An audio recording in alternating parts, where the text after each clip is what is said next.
Welcome to part 2 of Gold Silver Rally, the climax of our whole movie. लेकिन अगर initial movie नहीं देखी हो तो पार्ट 1 पहले जाकर देखो, क्योंकि उस पार्ट में ही हमने वो फैक्टर्स डिस्कस किए हैं जिसके वजह से ये रैली देखी गई। और फिर आता है पार्ट 2, जिसमें हमने बात किए हैं कुछ ऐसे इंटरेस्टिंग फैक्टर्स की जो आपको इस पूरे शोर का जवाब देंगे। तो दोस्तों, दोनों पार्ट्स इंटरलिंक्ड है, तो पहले पार्ट 1 जरूर देख लेना। दोस्त, नया साल शुरू हो गया है और हर जगह इसी रैली की चर्चा चल रही है। कुछ कह रहे हैं कि ये रैली अभी और ऊपर जाएगी, कुछ कह रहे हैं क्रैश आने वाला है। सच ये है कि मार्केट का एनवायरनमेंट काफी ज्यादा अनसर्टेन और वॉलेटाइल हो चुका है। ग्राउंड लेवल पर लगातार ऐसे डेवलपमेंट्स आ रहे हैं जो मार्केट के डायरेक्शन को कॉम्प्लेक्स बना देते हैं। ऐसे में एक समझदार इन्वेस्टर जवाब ढूंढता है थ्रू फैक्टर्स। वो कुछ ऐसे फैक्टर्स पर नजर लगाए रखता है जो आपके इस कंफ्यूजन को दूर करेगा। यही प्रोसेस एग्जैक्टली अलेक्जेंडर कैम्पबेल भी फॉलो करते हैं। कौन है ये दुनिया के सबसे बड़े हेज फंड ब्रिजवाटर एसोसिएट्स में हेड ऑफ कमोडिटीज रह चुके हैं। ये वही है जिन्होंने फरवरी 2025 में सिल्वर रैली को काफी अर्ली स्टेज पर ही आइडेंटिफाई कर लिया था। हम इस वीडियो में उनकी ही रिपोर्ट से निकले कुछ फैक्टर्स देखने वाले हैं, उसे सिंप्लीफाई करने वाले हैं और हम आम इन्वेस्टर्स को उससे क्या समझना चाहिए वो लास्ट में बताने भी वाले हैं। अगर आप इस रिपोर्ट की लिंक चाहते हैं तो डिस्क्रिप्शन में मिल जाएगी। दोस्तों, आने वाले कुछ हफ्तों में कुछ ऐसे फैक्टर्स हैं जो शॉर्ट टर्म में गोल्ड और सिल्वर के प्राइस मूवमेंट को इन्फ्लुएंस कर सकते हैं। क्या है वो फैक्टर्स? चलिए एक एक करके देखते हैं। पहला है टैक्स रिलेटेड सेलिंग। सोचिए, एक यूएस बेस्ड इन्वेस्टर है, उसने 2025 के बीच में सिल्वर खरीदा था और दिसंबर आते आते उसका प्रॉफिट काफी अच्छा हो चुका है। अब प्रॉब्लम क्या है? प्रॉब्लम डेट की है। अगर वो इन्वेस्टर 31 दिसंबर से पहले सिल्वर बेच देता है तो गवर्नमेंट बोलेगी भाई शॉर्ट टर्म प्रॉफिट है, ज्यादा टैक्स दो। इसलिए इन्वेस्टर सोचता है प्राइस ऊपर है, प्रॉफिट तो है ही, तो क्यों ना मैं 10-15 दिन वेट कर लूं और जनवरी में सेल करूं, तो टैक्स थोड़ा कम लगेगा।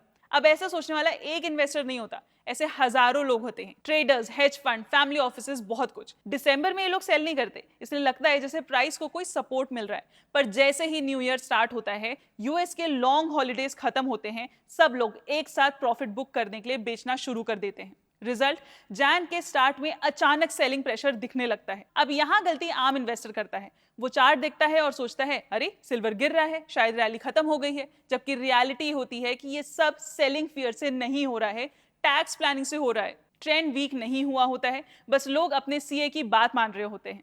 इसलिए जब आप ईयर के स्टार्ट में गोल्ड या सिल्वर में थोड़ी वीकनेस देखो तो तुरंत पैनिक मत करना। कभी कभी मार्केट नहीं, कैलेंडर मूव कर रहा होता है। अब दूसरा फैक्टर है स्ट्रॉन्गर डॉलर का रिस्क। अभी यूएस इकोनॉमी एक्सपेक्टेड से ज्यादा स्ट्रॉन्ग दिख रही है। Q4 FY25 के जीडीपी नंबर्स ये सिग्नल देते हैं कि ग्रोथ स्लो नहीं हुई है। जब इकोनॉमी स्ट्रांग होती है तो यूएस फेड के सामने प्रेशर कम हो जाता है कि वो जल्दी इंटरेस्ट रेट कट करे। इसका डायरेक्ट इफेक्ट क्या होता है? रेट कट्स डिले हो जाते हैं, शॉर्ट टर्म इंटरेस्ट रेट्स ऊपर रह सकते हैं और इससे यूएस डॉलर स्ट्रांग हो जाता है।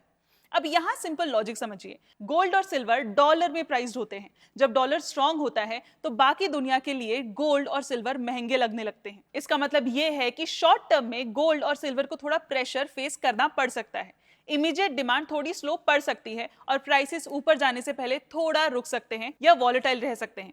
अलेक्जेंडर इसी बात को हाईलाइट कर रहे हैं कि अगर फेड के पास चॉइस आती है, या तो डॉलर को स्ट्रांग रहने दे या शॉर्ट टर्म रेट्स को हाई रखें, तो दोनों ही सिनेरियो शॉर्ट टर्म में गोल्ड और सिल्वर के लिए आइडियल नहीं होते। लेकिन ये समझना जरूरी है कि ये सिर्फ नियर टर्म का इफेक्ट है, कोई लॉन्ग टर्म प्रॉब्लम नहीं है।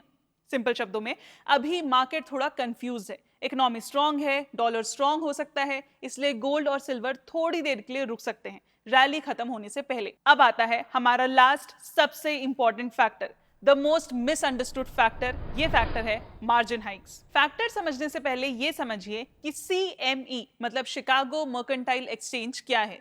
ये दुनिया का एक बड़ा एक्सचेंज है जहां सिल्वर फ्यूचर्स का ट्रेड होता है। अब फ्यूचर ट्रेडिंग का सिंपल रूल ये है, आपको सिल्वर की पूरी वैल्यू देनी नहीं होती, उसके बदले आप एक छोटा सा सिक्योरिटी डिपॉजिट रखते हो जिसे मार्जिन कहते हैं। इसी मार्जिन के बेसिस पर आप काफी बड़ी वैल्यू का सिल्वर कंट्रोल कर सकते हो।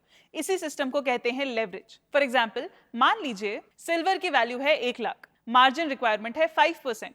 इसका मतलब आप सिर्फ 5,000 जमा करके 1 लाख वर्थ का सिल्वर कंट्रोल कर सकते हो। ये हुआ 20x लेवरेज। अब यहाँ पे दो सिनेरियो हो सकते हैं। सिनेरियो 1, मार्केट आपके फेवर में है, सिल्वर 5% ऊपर चला गया, मतलब 1 लाख से 1,05,000 हुआ, आपका प्रॉफिट 5,000, आपने लगाया था 5,000, मतलब 100% रिटर्न सिर्फ एक छोटी सी 5% मूव पर।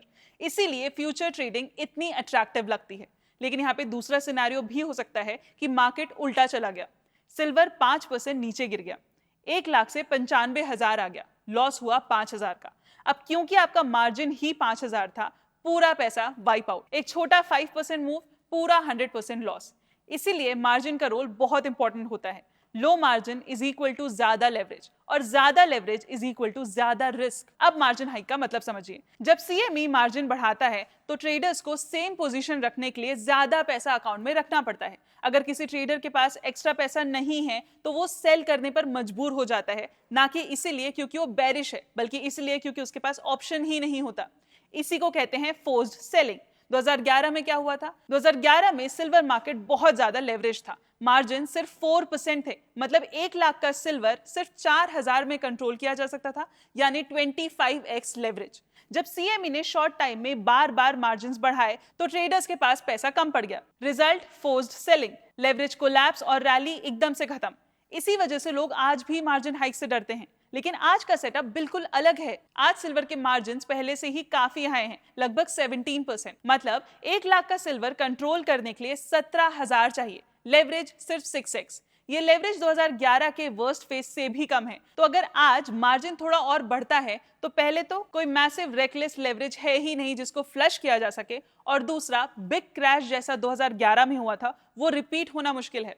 आज मार्जिन हाइक का रियल इफेक्ट क्या हो सकता है? अलेक्जेंडर के हिसाब से ये रिटेल स्पेकुलेटर्स को नहीं बल्कि ज्यादातर कमर्शियल प्लेयर्स को इफेक्ट करता है, जैसे माइनर्स, रिफाइनर्स, इंडस्ट्रियल यूजर्स जो हेजिंग के लिए फ्यूचर्स यूज करते हैं। इससे क्या होता है? ट्रेडिंग थोड़ी स्लो हो जाए, बिड आस्क स्प्रेड वाइडन हो, कुछ trading over the counter markets में शिफ्ट हो जाए।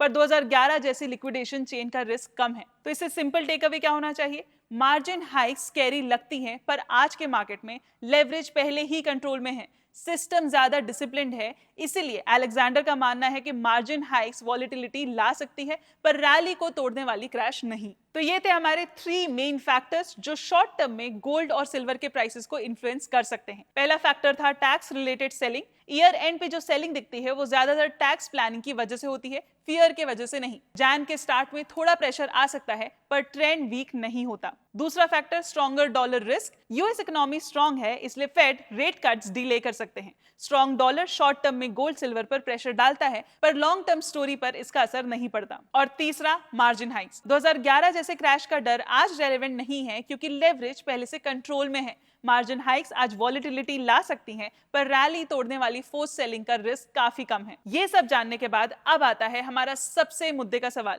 Should you be worried? See, जब टैक्स सेलिंग, स्ट्रॉन्ग डॉलर या मार्जिन हाइक्स जैसे वर्ड्स हेडलाइन में आने लगते हैं तो मार्केट का शोर भी शुरू हो जाता है। लोग बोलते हैं मार्केट ओवरबॉट है, ये ब्लो ऑफ मूव है, टॉप बन चुका है। और हाँ, ये मानना गलत नहीं होगा कि बीच बीच में थोड़ा कंसोलिडेशन या करेक्शन आ सकता है। मार्केट कभी सीधी लाइन में नहीं चलता, इसलिए शॉर्ट टर्म में ऊपर नीचे होना नॉर्मल है। पर एक और बात समझना जरूरी है, मार्केट की कहानियां बहुत जल्दी बदल जाती हैं। आज जो नेगेटिव लग रहा है कल पॉजिटिव बन सकता है। फॉर एग्जाम्पल, अगर यूएस फ्यूचर में सिल्वर को क्रिटिकल मिनरल जैसा स्टेटस दे दे या चाइना एक्सपोर्ट रिस्ट्रिक्शंस थोड़े रिलैक्स कर दे तो प्रेशियस मेटल्स का सेंटिमेंट पलट सकता है। हिस्ट्री भी हमें यही बताती है। 1970s के एंड में जब मॉनेटरी सिस्टम पर भरोसा कम हो रहा था, हंट ब्रदर्स ने सिल्वर को एक सॉलिड हेज समझकर अग्रेसिवली खरीदना शुरू किया। प्राइसेस लगभग $50 पर आउंस तक पहुंच गए बाय 1980, और फिर एक बड़ा कोलैप्स आया। नतीजा, सिल्वर को वापस उस लेवल तक आने में 30 साल से ज्यादा लग गए। इसीलिए जब भी कोई एसेट स्ट्रॉन्ग रैली करता है तो इमोशंस दोनों तरफ एक्सट्रीम हो जाते हैं। कुछ लोग फोमो में आ जाते हैं तो कुछ लोग सिर्फ क्रैश देखने लगते हैं। रियल क्लैरिटी यहीं से आती है कि सिर्फ अपसाइड देखना काफी नहीं, रिस्क, हिस्ट्री और पॉलिसी रिस्क को समझना भी उतना ही जरूरी होता है जितना लॉन्ग टर्म ड्राइवर्स को पहचानना। तो सवाल शुड आई बी वरीड का जवाब ये है, डरने से ज्यादा समझने की जरूरत है, इन फैक्टर्स पे नजर रखने की जरूरत है। अब एक लास्ट चीज है जो आपको देखनी चाहिए, that is gold silver ratio. Simple words में ये रेशियो बताता है कि 1 आउंस गोल्ड लेने के लिए कितने आउंसेस सिल्वर चाहिए। डिकेड से ये रेशियोज मेटल की स्ट्रेंथ और मार्केट का मूड समझने में काफी यूजफुल रहे हैं। जब रेशियो ऊपर जाता है मतलब गोल्ड सिल्वर से बेटर परफॉर्म कर रहा है। ये यूजुअली तब होता है जब इन्वेस्टर्स कॉशियस होते हैं और सेफ गोल्ड को प्रेफर करते हैं सिल्वर की हाई वॉलिटिलिटी से बचने के लिए। दूसरा, जब रेशियो नीचे आता है मतलब सिल्वर लीड कर रहा है और ये तब होता है जब मार्केट में ग्रोथ एक्सपेक्टेशन स्ट्रांग हो और रिस्क लेने का मूड हो। 2025 में एक इंटरेस्टिंग चीज हुई, रेशियो शार्पली 107 से गिरकर लगभग 60 तक आ गया, जो हिस्टोरिकली सेंचुरी ओल्ड एवरेज के लोअर बैंड के पास है।